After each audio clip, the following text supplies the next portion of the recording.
রহস্য রোমাঞ্চে ঘেরা বাংলা তথা বিশ্ব সাহিত্যের নানান গল্প নিয়ে আসছি আমরা আমাদের চ্যানেল মৃতের শহর।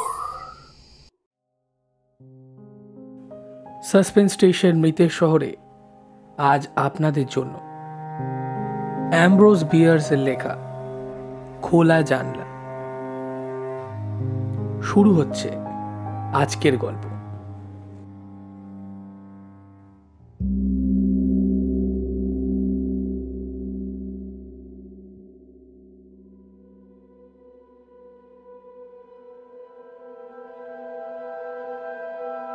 ইয়ার 1830। এখনকার জমকালো শহর সিনসিনাটা থেকে কয়েক মাইল দূরে এক বিশাল গভীর জঙ্গল ছিল। সেখানে গোটা এলাকায় ছড়িয়ে ছিটিয়ে বাস করত সীমান্তর কিছু যাযাবর ধরনের মানুষ। একটা জায়গায় যখন তারা সংসার পেতে ফেলেছে, রুক্ষ জঙ্গলের মধ্যে তৈরি করে নিয়েছে সামান্য সুখ, তখনই কি এক অদ্ভুত নেশায় সেই সুখী আস্তানা ছেড়ে তারা রওনা হতো অন্য জায়গায়। সেখানে আবার গড়ে তুলতো অস্থায়ী আস্তানা। এরকম অনেকে ওই জঙ্গলের বাস তুলে চলে গেছে অন্য কোথাও, কিন্তু বাকি কয়েকজনের মধ্যে একজন ছিল নতুন আগন্তুক। চারিদিক ঘন জঙ্গলে ঘেরা একটা কাঠের বাড়িতে সে থাকতো। জঙ্গলের নির্জনতা নিস্তব্ধতা যেন তাকেও ঘিরে ফেলেছিল, কারণ তাকে কেউ কখনো হাসতে দেখেনি, একটাও অপ্রয়োজনীয় কথা বলতে শোনেনি। সদরে গিয়ে বন্য জঙ্গলের ছাল বিক্রি করে বা বিনিময় করে সে তার দরকারি জিনিসপত্রের সংস্থান করত। লোকটির নাম মারলক বলেই জানতাম। দেখে তার বয়সে মোটামুটি 70 মনে হলেও আসলে ছিল 50। শুধু বয়সের ভার ছাড়াও অন্য কিছু তাকে বৃদ্ধ করে তুলেছিল। তার লম্বা চুল, ঘন দাড়ি সবই ছিল ধবধবে সাদা। জ্যোতিহীন ধূসর চোখ দুটো কোঠরে বসানো, সারা মুখে অসংখ্য ভাঁজের জটিল আঁকিবুকি। এমনিতে তার চেহারা ছিল লম্বা, তবে কাঁধ দুটো একটু ঝুঁকে পড়েছে, হয়তো দীর্ঘকাল বোঝা পাওয়ার পরিণাম। তাকে আমি কখনো দেখিনি, এই সবই শুনেছি আমার ঠাকুরদার কাছে। তখন আমি খুব ছোট।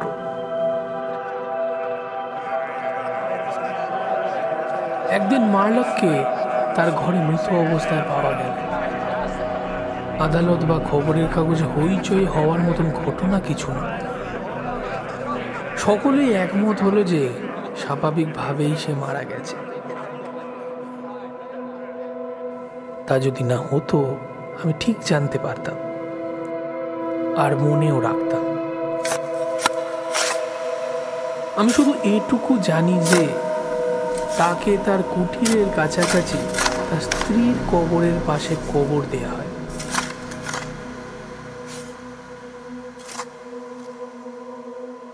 মারলকের স্ত্রীর মৃত্যু ততদিনে এত পুরনো হয়ে গেছে যে স্থানীয় লোকেরা তার কথা প্রায় ভুলতে বসেছে। এটাই হলো এই সত্য কাহিনীর শেষ অধ্যায়। অবশ্য এর বহু বছর পরে আমি জঙ্গল ভেদ করে ওই জায়গায় গিয়েছি এবং ঘরের ধ্বংসস্তূপের কাছাকাছি গিয়ে পাথর ছুঁড়ে ছুটে পালিয়েছি।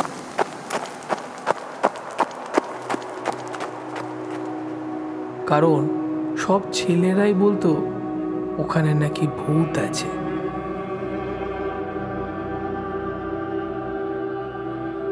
কিন্তু এই শেষ অধ্যায়ের আগে আরো একটা অধ্যায় আছে, যা আমার ঠাকুরদার কাছে শোনা।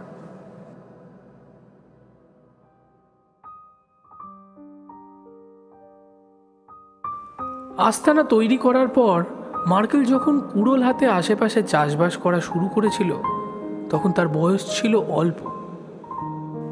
দেহে শক্তি ছিল, মনে ছিল আশা,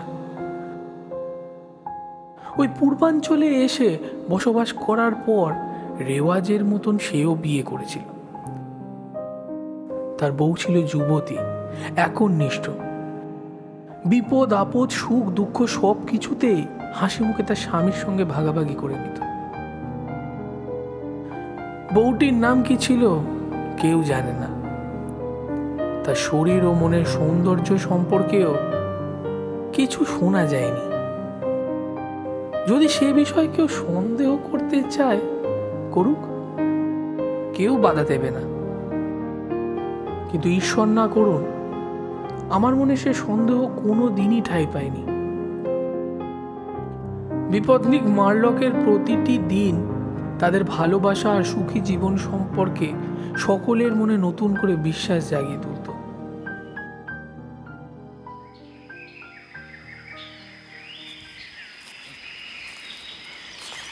একদিন বন্দুক নিয়ে দূরে শিকার করতে বেরিয়েছিল মারলক।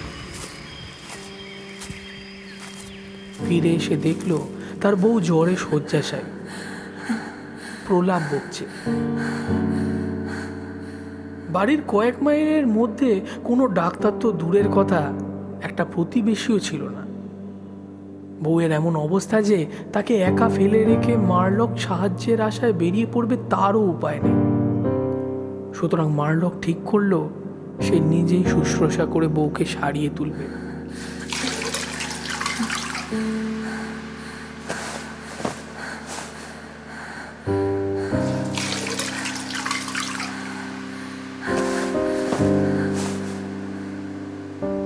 কিন্তু 3 দিনের দিন তার স্ত্রী জ্ঞান হারালো এবং বিদায় নিল চিরকালের মতো।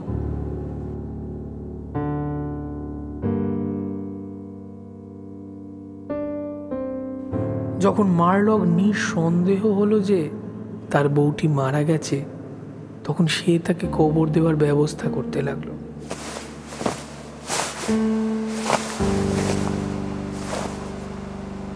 কিন্তু অতি সাধারণ কাজগুলো করতে গিয়েও সে ব্যর্থ হলো। তখন সে নিজেই অবাক হলো। যেমন রোজকার সাধারণ নিয়মকানুনগুলো কোনো নেশাগ্রস্ত মাতালকে অবাক করে দেয়। আরো একটা জিনিস তাকে অবাক করলো, প্রিয়তমা স্ত্রীর মৃত্যুতে তার কান্না পায়নি। মৃতের প্রতি এ কি অন্যায় অবিচার! সে আপন মনে বলে উঠল, কাল কফিন তৈরি করে কবর করব, তারপর ওর জন্য না হয় দুঃখ করব, যখন ও আমার চোখের সামনে থাকবে না। কিন্তু এখন ও মারা গেছে ঠিকই, কিন্তু সবকিছুই যেন আগের মতনই রয়েছে। কেন তা জানি না। যতটা মনে হয় জীবন আসলে বোধহয় ততটা দুঃখের নয়। আবছা হয়ে আসা আলোয় সে মৃতদেহের কাছে দাঁড়িয়ে রইল। কখনো চুলের গুচ্ছ পরিপাটি করে দিচ্ছে, কখনো ঠিক করে দিচ্ছে প্রসাদ। সবকিছুই কেমন নিষ্প্রাণ যান্ত্রিকভাবে করে চলছে সে।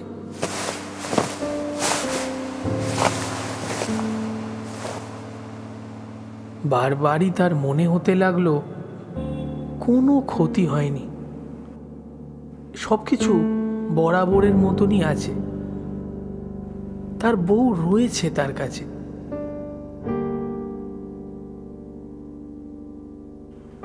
বিভিন্ন মানুষের শোকের প্রকাশ বিভিন্ন।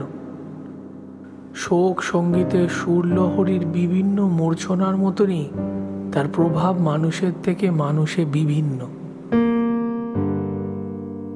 মারলকের শোক বোবা করে দিয়েছিল তাকে। একটা গুরুতর আঘাত তাকে স্তব্ধ করে দিয়েছিল।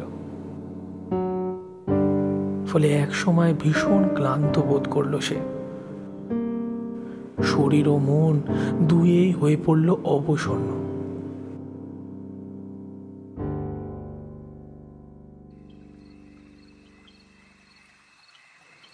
ধর্মীয় আচার রীতি শেষ করে সে বসে পড়ল একটা চেয়ারে। সামনেই টেবিলের ওপর শোয়ানো তার স্ত্রীর মৃতদেহ। ঘন হয়ে আসা অন্ধকারে ওর ফ্যাকাশে সাদা মুখমণ্ডল স্পষ্ট নজরে পড়েছে। টেবিলে হাত রেখে তাতে মাথা গুজে নিল মারলক। চোখে তার অশ্রু নেই, কিন্তু শোকে অপরিসীম ক্লান্ত।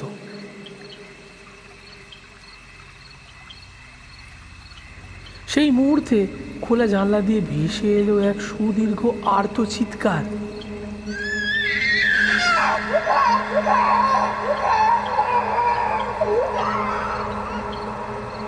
যেন অন্ধকার হয়ে আসা জঙ্গলের গভীর থেকে হারানো কোনো শিশু চিৎকার করে কাঁদছে।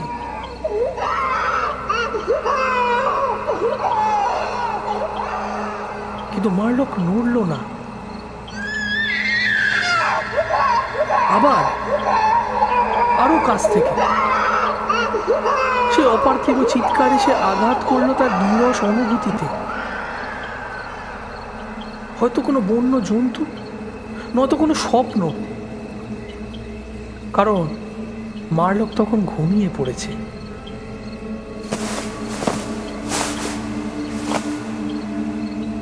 বেশ কয়েক ঘন্টা পরে কর্তব্যভ্রষ্ট প্রহরীর ঘুম ভাঙল। হাত থেকে মাথা তুলে সে কান খাড়া করে শুনতে লাগল। কেন তা সে জানে না। মৃতদেহের পাশে গাঢ় কালো অন্ধকারে তাকিয়ে সে অতি কষ্টে কিছু যেন দেখতে চেষ্টা করল। কি তা সে জানে না। তার সমস্ত অনুভূতি সজাগ হয়ে উঠেছে। শ্বাস প্রশ্বাস থমকে দাঁড়িয়েছে এবং সেই নিস্তব্ধতাকে আরো সূক্ষ্ম করতে তার শিরা উপশিরা রক্তস্রোত যেন মুহূর্তে গতিহীন হয়ে গেছে। কে কি তাকে জাগিয়ে তুলল? কোথায় সেটা?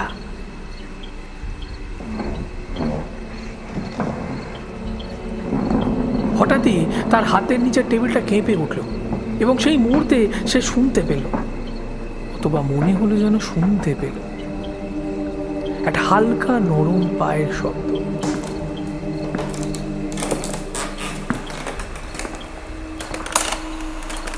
যেন খালি পায়ে কেউ ঘরের মেঝেতে চলে বেড়াচ্ছে।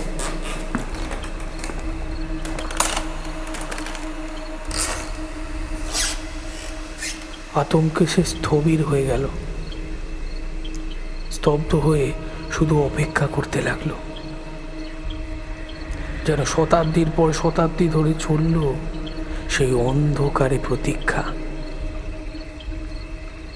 সেই মৃত বউয়ের নাম ধরে ডাকতে ব্যর্থ চেষ্টা করল। হাত বাড়িয়ে দেখতে চাইল ও টেবিলে আছে কিনা, কিন্তু তার প্রতিটা অঙ্গ যেন অবশ হয়ে গেছে। গলা স্বরহীন, হাত দুটো যেন শীষের তৈরি।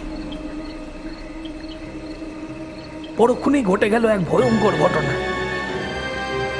একটা ভারী দেহ যেন ছিটকে পড়ল টেবিলের গায়ে। সেই ধাক্কার জোরে টেবিলটা এসে আঘাত করলো মার্কেলের বুকে।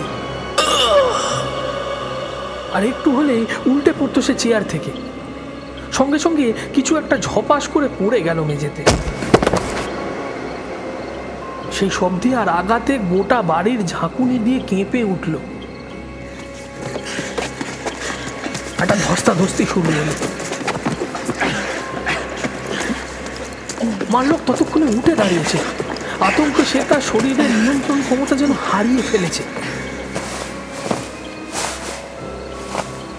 আচমকা সে হাত বাড়ালো টেবিলটার দিকে, কিন্তু দেখল টেবিলে কেউ নেই। এমন একটা মুহূর্ত আসে যখন আতঙ্ক বাঁক নেয় পাগলামির দিকে, এবং সেই পাগলামি রূপ নেয় সক্রিয় আচরণে। কোনো নির্দিষ্ট উদ্দেশ্য কিংবা কারণ ছাড়াই মারলক পাগলের মতন ঝাঁপিয়ে পড়ল ঘরের দেওয়ালে। হাতে খুঁজে নিল টোটা ভরা বন্দুকটা এবং নিশানা না করে গুলি করল। বন্দুকের আগুনের ঝলকে অন্ধকার ঘরটা আলোকিত হয়ে উঠল ক্ষণিকের জন্য।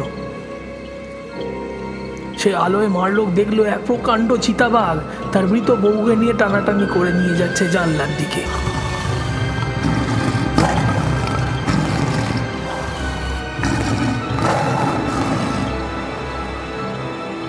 জন্তু তার ধারালো দাঁত গেঁথে গিয়েছে মৃতদেহের গলায়।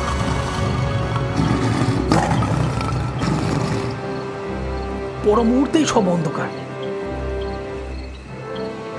অন্ধকার যেন আগের চেয়েও গভীর, সেই সঙ্গে নিঠুর নিস্তব্ধতা।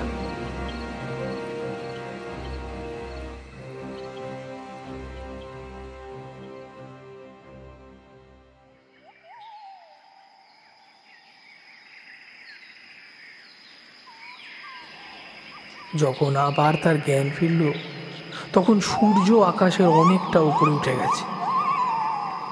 বনাঞ্চল মুখর হয়ে গেছে পাখির কাকলিতে।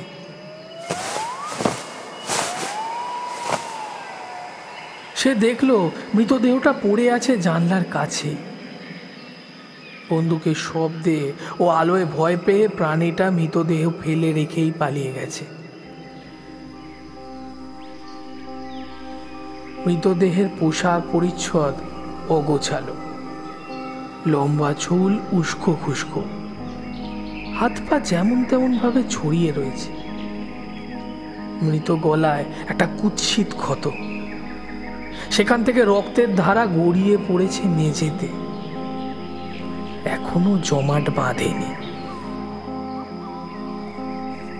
সে যে ফিতে দিয়ে বউয়ের হাত দুটো বেঁধে দিয়েছিল সেটা ছিঁড়ে গেছে। হাত দুটো শক্ত করে মুঠো করা, আর বউয়ের দাঁতের ফাঁকে আটকে রয়েছে জন্তুটার কানের একটা টুকরো।